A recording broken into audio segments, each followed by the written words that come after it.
What's up everyone, I'm CallumOnToast, and in today's video I'm going to be showcasing some very cool battles submitted to the channel by Bamil93, who's running a Candyland theme team with Vanillish as Frostine, Shadow Grimer as Gloppy, and Slurpuff as Jolly. Now this intro is going to be very long as I have quite a few different things to talk about, including a surprise Battle of Spice announcement, but if that doesn't interest you, feel free to skip ahead to the battles using the timestamps in the description. Now for anyone that hasn't heard of Candyland, I personally hadn't before this submission, but apparently it's a board game. I think it came out in like 1940 something, so pretty old. I'm sure there's been revamped versions more recently, although I was thinking as soon as I saw the submission, it's pretty similar to the food theme team that I was talking about making in a recent live stream, so it's pretty cool to see the submission so soon after that. Now these definitely aren't the highest quality battles you'll ever see, but having watched just a few of the battles already, there are some insanely clutch wins in this one, so I can guarantee you will be entertained. Before we get into the question of the day, I want to once again give a massive thank you to Mr. Big Floof for gifting memberships in last night's live stream, and I also want to talk about last night's live stream because in general, since I've started streaming, I've very much enjoyed it, but last night's stream was probably the most frustrating stream I've had yet, and unfortunately that is the harsh reality of running Spice. Sometimes it just doesn't work, and especially with the awful starter lag that I was experiencing yesterday, it can lead to some very frustrating experiences. Now, I kind of just wanted to end the stream after 3 sets, if I'm being honest, because pretty much every team I was given from the wheel had like 50 different core breakers to it, and even in the favourable matchups, I was often forced into making sub-optimal plays because the game just kept on lagging and stuttering. But instead, I carried on and things only got worse for me. So my advice, if you're having a really bad day, if the game is frustrating you, just stop playing. If you carry on playing whilst you're tilted, you're only going to get more frustrated, and then you'll start making even worse decisions, and suddenly you might find yourself having back-to-back 0-5 sets and losing over 150 elo. Now obviously most of you guys aren't going to be running the complete nonsense teams that I was running last night, but you can still share similar experiences where maybe you run into a bunch of really rough teams back-to-back, and with the current awful state of the game, it's only going to make things even worse. So yeah, don't do what I did and carry on. Remember, Pokemon Go is just a game, and if you're not enjoying it, just stop playing. Anyways, onto a much less depressing topic. The Pokemon Go World Championships are taking place in August this year, and that means I'll also be hosting the Battle of Spice World Championships. However, there is only one scheduled Go Battle event this season, and that takes place during the World Championships. So I'm going to give you one final chance to qualify by hosting a Battle of Spice for the full duration of the next league rotation. So as soon as the leagues rotate later today and you have access to the Great, Ultra and Master League, you'll be able to submit one battle in each league with the spiciest and most unique team you can possibly put together and obtain a win with. Now to find out more about the competition and submit your entries, I will leave a link to the submission form in the description of all my videos over the next week, as well as making several community posts to remind everyone. But do be careful because I also have a regular submissions form, so just double check that you've used the correct link. Now one important thing about the Battle of Spice is that your rank doesn't matter, so even if you haven't done a single battle in the Go Battle League this season, you can still participate because I do want to be as inclusive as possible. But as I've hosted about 40 different Battle of Spice competitions at this point, I want to see people fully committed to the spice they bring, so I will prioritize submissions with fully powered up and double move Pokemon over submissions with potentially even spicier Pokemon that people just haven't fully invested in, so do bear that in mind. But with that being said, let's finally get into the question of the day. What is your favorite food, and if there isn't already a Pokemon based on that food, what would you name that Pokemon? Let me know in the comment section down below, and with that being said, let's get into the battles now. Alright, so heading into the first battle, leading Vanillish into Hakamo. So on paper, pretty good lead, although Vanillish isn't the best Pokemon ever. It is running Frost Breath as the fast move. The opponent swaps into Carbink. I'm actually staying in to go for an Icy Wind. I don't mind this play because it's going to make this matchup a lot easier for us, but we have now put our Vanillish already into the yellow health range, which isn't ideal. The Rock Slide not going to do much damage now. We've got Eligible for coverage, of course, so going to throw it here just before they make it to the next charge move, and Eligible grabs a shield from the opponent, and the opponent is going to fire off another Rock Slide. So at this point, we would live this, but it would be very close. So we're actually going to shield this. We're now going to massively overfarm, throwing just before we make it to 100 energy. I do like this play. Eligible is going to get the KO, and let's see, the opponent comes in with a Salazzle. So this is not ideal. We're going to go for the Flamethrower Flamethrower here, as Flamethrower is just single resisted whilst Energy Ball is double resisted, and somehow we actually grab the final shield from the opponent. The opponent also blind throws a Poison Fang, so get a no shield that is resisted damage. They swap back into Hakamoa, and we're coming in with the Vanillish now. Of course, we still have a shield here. We're going to use the shield. I don't know if we're actually going to make it to an Icy Wind. They go for Brick Break, they drop our defense, and they get the Dragon Tail farm down, but Grimer comes in, and we're not able to get the Poison Jab farm down. Grimer hangs on, lives the Dragon Claw, and we've got a Mud Bomb loaded, so we can throw it straight away. It hits for double super effective, easily one-shotting the Salazzle, and we're able to take that game. So into the next battle, great lead for us leading into a Whimsicott. The opponent's going to safe swap into Girafarig. Now, we don't have a good response here. Of course, Grimer going to take super effective damage from the Confusions, so we choose to stay in here, and we definitely do not want to throw it on alignment. Of course, we threw as soon as we got to an Icy Wind, which I can understand, but up against a 4-turn fast move, you do not want to throw on alignment there. You could throw an extra Frost Breath and then go for the Icy Wind, and you'd still get off the debuff before the next Confusion damage registers. But now, unfortunately, because we'd missed out on one Frost Breath, this is going to be a very difficult fast move farm down here, and honestly I think they're going to make it to another Psychic Fangs before we get the full farm down, and they do get there, so we're going to have to double shield our Slurpuff, which certainly is not ideal in the slightest, but we're going to come out with a lot of loaded energy. They come in with Raichu, we're pretty much just forced to throw straight away here. We go for a Flamethrower, maybe expecting the Whimsicott to come back in, but we only get off one charge move, so things are not looking good right now. Except the opponent goes for a Brick Break for some reason. I don't have a clue why. Wild Charge probably nearly one-shots us, but we're now able to make it to the Mud Bomb, getting the KO, and these Poison Jabs are double super effective. We have been debuffed in our defense though, we have to remember that. So C-Bomb doesn't quite take us out there. We're able to make it to a Mud Bomb, and this is resisted damage, but from this range, it takes out the Whimsicott, and again, Shadow Grimer coming in clutch to take that game. Heading into the next battle, we see Ferrothorn in the lead. Now, typically Ferrothorn is going to run Power Whip and Thunderbolt, or sorry, Thunder, so typically not running Flash Cannon, although this opponent did farm up to 6 Bullet Seeds, so if they are running Flash Cannon, then fair enough, we're going to no-shield anyways, and it is Flash Cannon. Because we dropped their attack there, we actually survived that just barely, but we're going to come in with the Shadow Grimer, go for a full Poison Jab farm down. Poison Jab is actually single resisted by Ferrothorn. They go for another Flash Cannon, dealing big damage, but we get the Poison Jab farm down, and they come in with a Swampert. Now, of course, we've got Energy Ball full coverage on our Slurpuff, but if we go for back-to-back Mud Bombs here, we're probably going to grab a shield with the second one, and then I assume we're going to have to swap into our Slurpuff straight away now. Don't want to give them too much energy, and the opponent's actually going to swap into a Smackdown Chestnut, which is a interesting decision to say the least. We go for a Flamethrower, they let that go through, and that's huge for us. I think the safe play is just to shield this, and the opponent going to go for a Superpower. So actually, we could have definitely gotten away with no shielding. I wasn't counting, and I don't know if this trainer was either, but we play it safe. They're going to go for a Hydro Cannon. We're going to shield that up, of course. We go for the charge move, but we lose CMP here, and Hydro Cannon doesn't take us out there. We can now go for an Energy Ball. Of course, this would one-shot them, so we're going to grab the final shield, and can we lift the Mud Shot damage to make it to another Energy Ball? Yes, we can. We're able to get there in time, and of course, this takes out the Swampert, and we're able to take that game.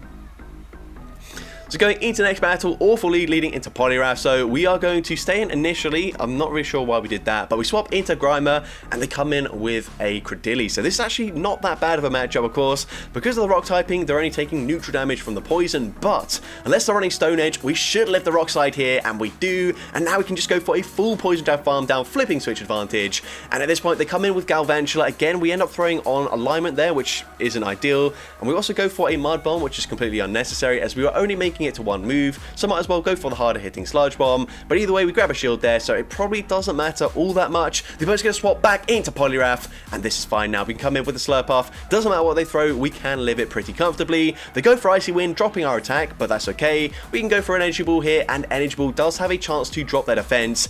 We grab a shield, and we don't drop their defense, but again, it doesn't really matter. We can again no shield, another Icy Wind, not going to take us out, and we will outpace them to the next Energy Ball, although we are double debuffed now, so this might not get the KO here. Energy Ball barely doesn't take them out, but they're forced to throw, otherwise we would just farm them down. And at this point, it's going to be game over. Icy Wind takes us out. We come in with the Vanillish, and we can go for our own Icy Wind into the Galvantula, taking out the Galvantula, and one Frost Breath takes out the Poliwrath, and we're able to take that game.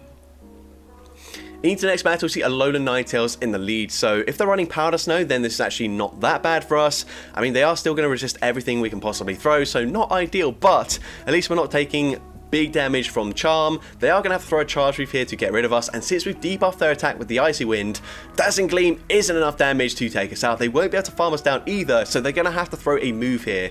So at this point, I think we just let this go. Yeah, that definitely makes sense. That actually doesn't take us out either because we dropped their defense, their attack, but they come in with Quagsire. Now here, personally, I would just swap straight away because this Mud Bomb, it doesn't really matter unless we grab a shield here, which we don't.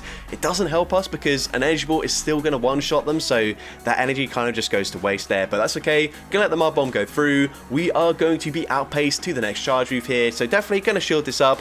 I'll then probably overfarm as much as we can here in this matchup, and we are going to overfarm. I like this play. Gonna go for the Energy Ball here, of course. This will take them out, but we grab a shield there from the opponent, and they will just barely outpace us to the next charge move once again. So gonna shield. They full send a Stone Edge, which was very unnecessary, and that does allow us to actually overfarm quite a bit more now. We can go for the Energy Ball, taking out the Quagsire, and they're going to come back in with the Ninetales. We're going to go for another Energy Ball, and I actually like this play here because, of course, both moves would KO from this range, but Energy Ball does have that chance to drop their defense. So we're now going to go for another Energy Ball, and then we're probably going to have to swap into our Grimer at this point. There's no point staying in, so we grab the final shield from the opponent. Again, unfortunately, not getting a debuff to their defense, but the opponent is going to throw a charge move here. It's just the Icy Wind, though. That doesn't do enough damage to get the KO, and we get to the Sludge Bomb on the CMP tie. We're debuffed, but it still takes out the Poliwrath, and once again, Shadow Grimer coming in clutch to take that game.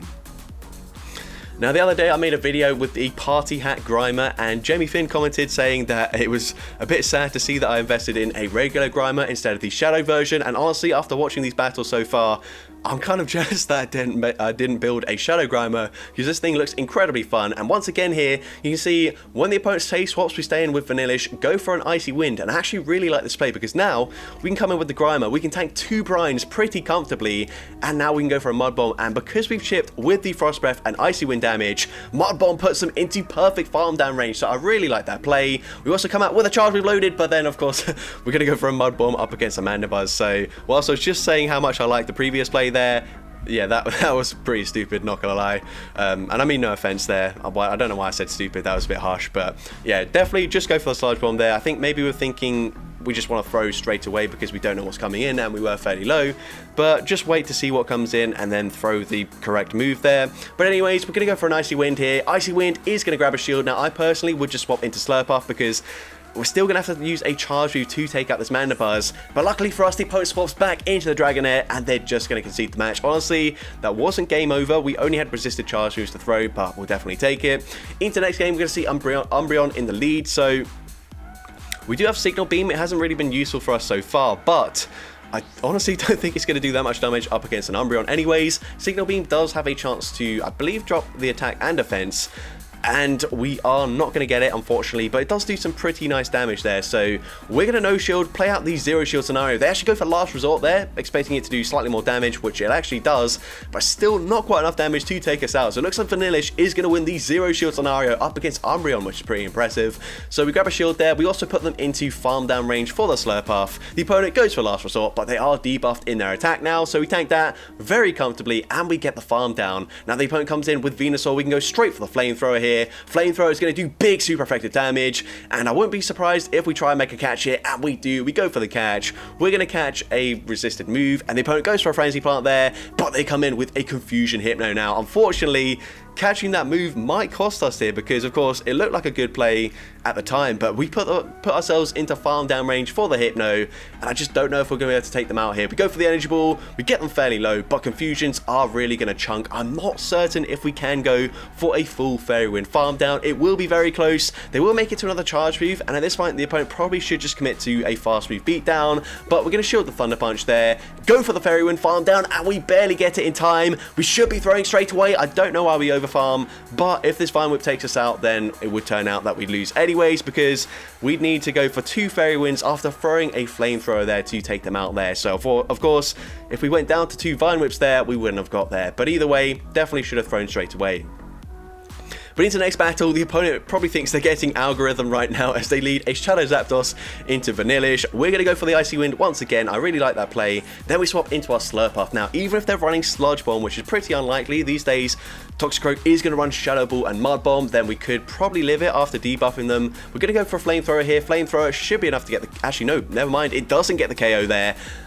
Oh, okay, this is going to be close. We have debuffed them. It's probably just a mud bomb, and we do just barely hang on. That is literally perfect from us there. Nice recognition that we would live that, and so we still maintain alignment. Not that it necessarily matters all that much, but the opponent's going to come in with Jellicent. Now, this honestly is not ideal. You can see we tried to make a catch on the surf there, but we're not able to pull it off, unfortunately. I think possibly just slight stutter there, meaning we don't get it off, but we're going to come in with the Grimer. Grimer's pulled off some pretty clutch wins so far, but honestly, I think this might be just slightly too much for the Grimer. So at this point, we are going to shield, and the opponent does full send the Shadow Ball, so yeah, I think at this point, the only win condition is if the opponent, for whatever reason, doesn't go for a Shadow Ball here, and they actually go for a Surf. I don't know why they did that. We need to make it to back-to-back moves, but the opponent swaps into Zapdos, and we come out with 2 Mud Bombs loaded. They're not at back-to-back moves. Do we live the Hex damage? Yes, we do. We win CMP. We make it to another Mud Bomb, and once again, Shadow Grimer coming in clutch and taking that win there, which we definitely shouldn't have got, but we'll definitely take it.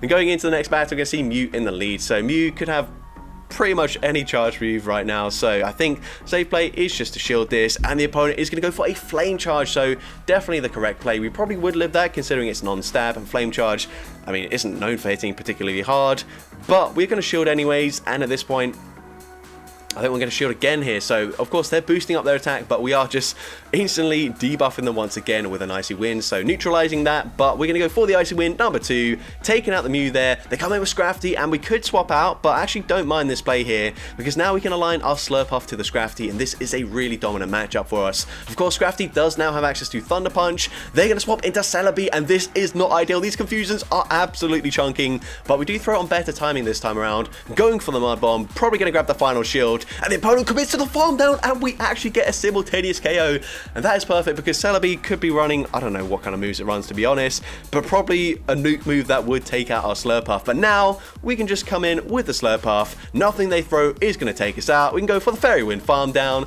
taking out the Scrafty, and we're able to take that game. Into the next game, we see Ampharos in the lead, so this is a pretty neutral matchup. Of course, against most things, unfortunately, Vanillish is just going to be outpaced because Frost Breath doesn't generate energy particularly fast. They go for a Thunder Punch, and once again, we throw on very poor timing. We throw on alignment up against 4-turn moves. This is kind of just inexcusable. You always want to throw in the middle of their move there.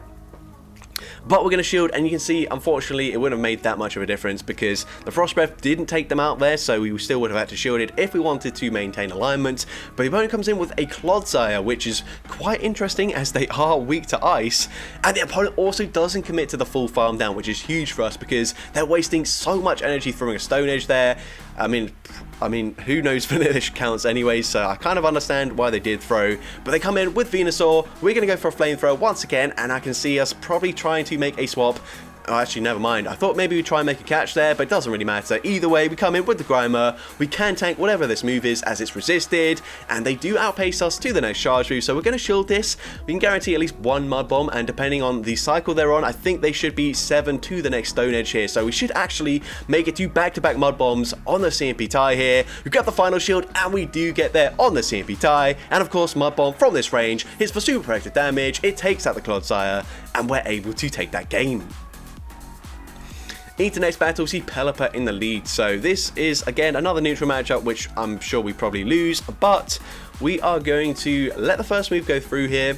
As they go for a Weather Ball, we are now going to fire off an Icy Wind as soon as we get there, and up against another 2-turn fast move user, there is no such thing as good or bad fast move timing, so just throw as soon as you get there. We're now going to shield the Weather Ball here, and we will unfortunately be outpaced to the next charge move, but what we have done is put them into farm down range for our Shadow Grimer. So I assume we're going to come in with the Grimer, get the farm down before they make it to the next Weather Ball. We get the perfect farm down there, and they come in with an Infestation Swalot. So here I'm pretty sure we threw on poor timing, but I don't think it's going to matter too much in this matchup here, as the opponent, the worst thing they can do is probably throw an Ice Beam, which isn't going to hit that hard. Ice Beam actually hits a lot harder than I thought, but they swap into Unova Stunfisk, catching a super effective Mud Bomb, so we'll definitely take that. And now we're going to swap into our Slurpuff. Of course, we can just no-shield this. It's not going to hit particularly hard. Honestly, we could probably tank the next move as well if we wanted to, because they can't Infestation farm us down since we are a Fairy type. They will have to throw a charge move from their Swalot, but we're going to throw on CMP, so very good timing there. Seems like we are able to throw on CMP quite a lot here, and we are once again going to throw just before they make it to the next charge move, and Energy Ball will be taking them out, and actually they probably can Infestation Farm us down, and they... Well, why are we going for an Energy Ball here? This doesn't make an awful lot of sense. I guess maybe just going for the BM there, knowing that we're going to be able to just Poison Jab farm them down. So maybe that was a BM, and if it wasn't, then obviously just go for a Flamethrower up against a Poison type. But anyways, into the next battle, and this is a very rough lead for us. Oh my god, what a catch from the opponent there. I can see why we went for the Mud Bomb, expecting the opponent to throw as soon as they got to a charge move. But they end up catching a triple resisted Mud Bomb onto Jumbluff. That is a really nice play there. And honestly, up against an Incinerate user, you should not allow them to make a catch on a charge move. It's so easy to not throw on alignment there, but we kind of just got baited into it, and so really nice play from the opponent. But we're going to shoot up the Energy Ball here, and then we can go for a full Poison Jab farm down, and they come in with a Goodra. So we're going to blind throw the Mud Bomb here, kind of just wanting to throw straight away. But we should be able to make it to another Mud Bomb, so it's not the end of the world here. Going to go for Mud Bomb number 2, and Mud Bomb does grab that final shield from the opponent. Now, of course, the Crocodile is still going to be quite problematic for us. They come back in with the Crocodile, and unless they're running Flamethrower, we should live whatever they throw here. So the opponent goes for a Crunch, and they're actually going to throw on the CMP tie, and that's huge for us because, first of all, we win CMP, we get off the Icy Wind, but also we're now going to drop their attack, and they're going to waste so much energy there. They could have just gone for the Incinerate and got the farm down, but now since we have dropped their attack here, we should live this pretty comfortably as well. We can now overfarm if we want to, and perfect overfarm would be going for 4 fairy win. Wow, I can't even speak. This is the last battle. 4 fairy wins, get the perfect farm down, so we only take 1 Incinerate's worth of damage there. I have been slightly critical of the fast move timing throughout these battles, but that was perfect timing there. And now we can go for an Energy Ball, and Energy Ball, despite being resisted, takes out the Goodra, and we're able to take that game. So that's gonna be it for today's video. If you did enjoy it, please make sure you leave a like, leave a comment letting me know, and as well, don't forget to respond to the question of the day if you haven't done so already. And if you want to see more content like this in the future, make sure you hit that subscribe button and turn on post notifications. That way you'll be notified whenever I upload a new video. And if you want to take your support even further, you can now become a channel member with perks including early access to new videos, shoutouts at the end of each video, custom loyalty badges, and custom emojis to use in the comments. I want to say a massive thank you to everyone that has already become a channel member. Your support is greatly appreciated. And with that being said, thank you all so much for watching today's video, and I hope you have a great rest of your day.